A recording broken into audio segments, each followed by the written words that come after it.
Il était une fois un homme avec des caractéristiques arabesques.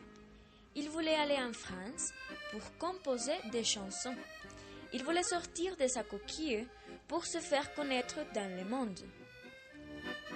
Donc, il a décidé de débuter son métier musical en France.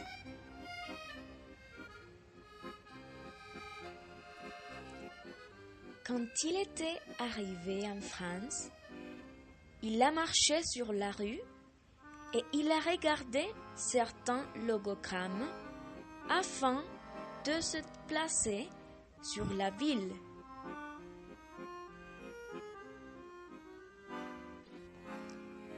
Heureusement, il a été accueilli par une famille française qui l'a vu en chantant un jour dans la rue.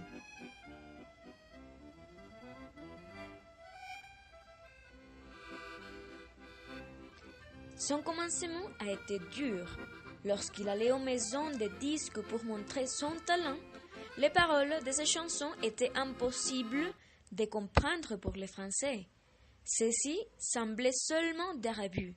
Même s'il essayait d'écrire en français, ses écrits semblaient des gribouillages. Comme il voulait parler français, il a décidé de faire un cours et il a réussi à avoir des conversations avec des personnes de pays francophones. Quelques mois plus tard, il a appris à écrire des textes en français et en cursive.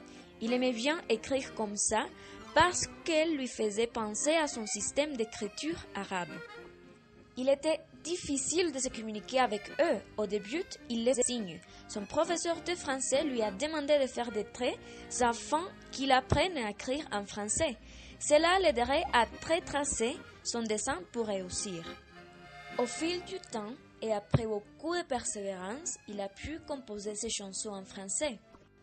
Et il a pu devenir un compositeur célèbre. Il a décidé de retourner finalement dans ce pays d'origine et leur fait ses adieux à la famille qui le soutenait. Il lui a laissé son collier, un phylactère, un objet précieux pour lui.